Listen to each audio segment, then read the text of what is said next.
ఏలూరు జిల్లా చింతలపూడి మండలంలో ప్రభుత్వం నిర్దేశించిన ఉద్యోగస్తుల ద్వారా పెన్షన్ పంపిణీ మండలంలో ఎటువంటి అవరోధాలకి తావు లేకుండా జరగాలని ఎండీఓ చిన్నరాటాలు చెప్పారు. చింతలపూడి మండల పరిషత్ కార్యాలయంలో ఈ మేరకు కార్యదర్శులు వెల్ఫేర్ అసిస్టెంట్లతో సమీక్ష సమావేశాన్ని నిర్వహించడం జరిగింది.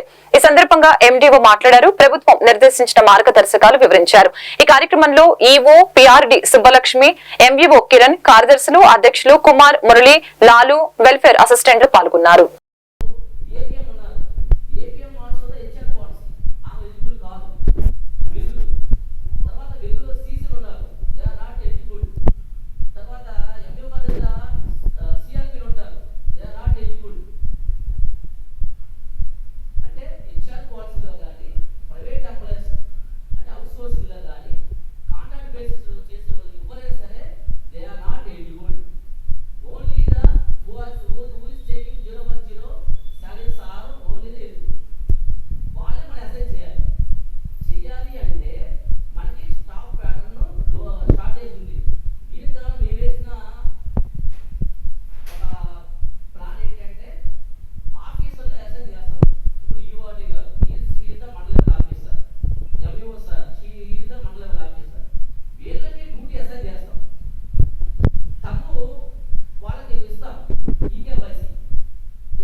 any